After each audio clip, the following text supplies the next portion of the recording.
Good morning, YouTube. Shade T Mac here.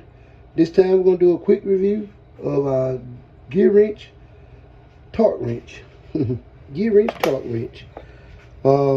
This is the 120 XP 3 degrees arch swing. I think the 3 degrees is this way. See, am I right? Focus. Yeah, 3 degrees. Yeah, and the flexing doesn't change the torque. In a lot of cases, if you could, but this won't. It won't let you flex as much, but just enough to give you a 3 degree arch swing to keep you off the part that you're torquing down. Where should I start? Yes, by sitting down and saying like and subscribe to my channel. I got that US General 46-inch toolbox review. We had 18,000 and so views. I would like to get that to 20,000. So if y'all could help me, I'd appreciate it. I would love to see where can that go and show you something. Gearwrench reached out to me. You know, you don't get that sticker online. Only way you get that sticker is through Gearwrench. And they send me a card that says, welcome to the team. So, I don't know what it's going, I ain't got an email confirmation or nothing from Gearwrench. I don't know where it's going to take me, but I would love to see it through. I start something, I'd like to finish it. And like I said, my US General toolbox video have been been my biggest video. A lot of y'all like the tour, and if you would, you tell a friend. I need some more views. I need about 2,000 more views just to see what this thing gonna take. It's been it's not been a long journey. I think it's been about I think I started the channel way back, but I never put much on it. But since December of last year, I've been kind of making videos, and like I said, I would like to see this thing out to see just what it is to come. But without further ado, let's get into this video. Basically, other than just turn this thing on, setting it, the basics. If I can turn it on now.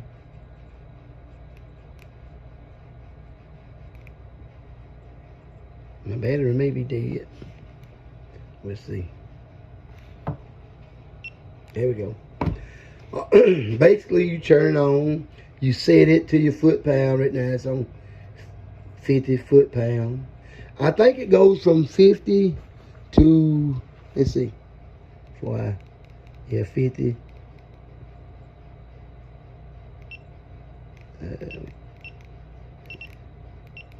We go to the foot-pound. It's on memory and all that, though. It's got newton meters, foot-pounds, inch-pounds, kilograms, kilometers, whatever. But we go to foot-pound. And that was the way you said it. I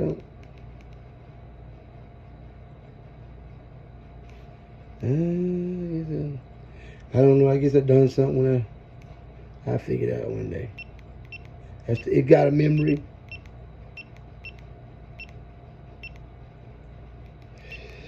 Excuse me. I think I had to play with it. I got the paperwork on it, so I had to play with it for a few minutes to see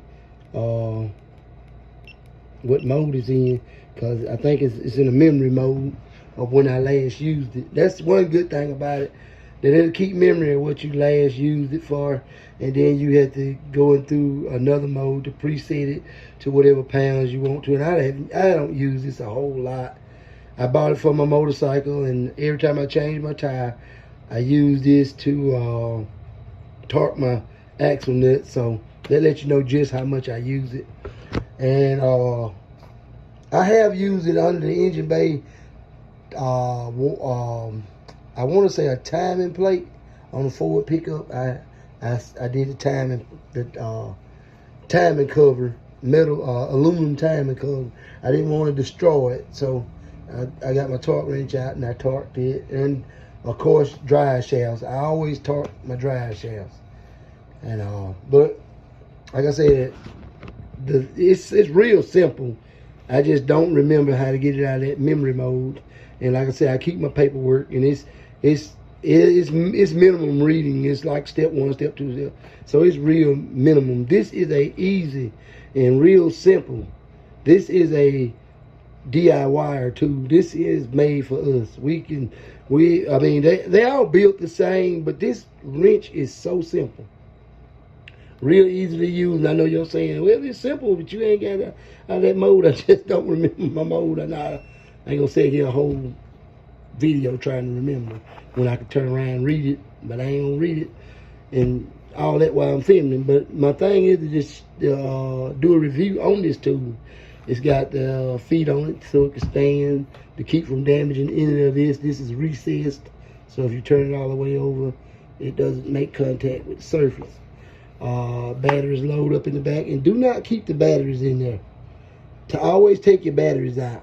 You know, you don't want that battery to explode in there or corrode in there and destroy your tool, because it will do it. I had a Craftsman, a cheap China Craftsman, that I let the battery sit in there, and the battery died, and when I went to use the tool, the battery was exploded. I had to dig them out and go through that process, and when I got done cleaning it, WD-40 down, the tool wouldn't come on. So one reason why I got this one, and I know better now, I'm gonna do better, so I don't keep the batteries in here. I keep the batteries out of it, and like I got a set in here. I keep an extra set just in case something. I thought about doing a cutout right here. You know me, I'm always modifying stuff. I'm left-handed, so I ain't gonna do right. See, I thought about making me a cutout right there. Get me a carving knife, carve me a cutout to keep my batteries there, keep me a set there, and they'll be recessed in there. That way, that'll be the new set, and this here will be the set that I use until dead. And then I replace them, I add a new set. So that's one thing that I thought about doing. And one thing, a shout out to Gearwrench for this box. Y'all know I'm crazy about tool boxes, but this thing is built. I mean, we're gonna drop it on the floor just for the hell of it. Oh, we dropped it on the latches too, so that should give us a good, you know, it's still working properly, holding itself. So, and it's got a good cushion, like that Kaizen foam, probably a little better than the Kaizen foam. It's not as porous or air bubbly. It has air bubbles like Kaizen foam does. But like, nevertheless, it's a real good built box. So you got a specialty tool like this that's expensive, you want to have a good box, a good storage for it. And I always store it back in this box. I don't want no dust getting in it, and I don't use it on nothing oily when I disassemble a engine, or whenever I do disassemble the engine. It's gonna be clean when I go back to putting parts back on it. This here will never be exposed to oil. I don't want nothing to cause the calibration to be off on it. I don't know that we can send this back to Gearwrench to get it recalibrated every so often. I don't know that you have to. That'll be something I have to come back with later on in the video. But it's got, I guess, where you take it apart and calibrate it. Probably got calibration screws in it. But anyway, this is a good, functional, good ergonomic, got a good grip on it. It's a torque wrench. I mean, it's better than just your basic. It's a step above. You get a digital one, you get memory. If you're doing a job, you got it preset to something. You ain't got to keep doing it. You could just wake it up. Once you wake it up, you bump it to wake it up, and it come on. You torque it, it beeps, and it's got vibrate. So you like that? That's a good thing to have it vibrate, just in case you work around something loud. You got a fan or something on, you can't hardly hear that beep. you can always feel for that vibration. And every job I ever done with it seemed to be pretty accurate. I got a manual Husky brand that I check and go behind it if I feel like if I'm suspicious of the calibration, it just ain't seem like it's working fine that day.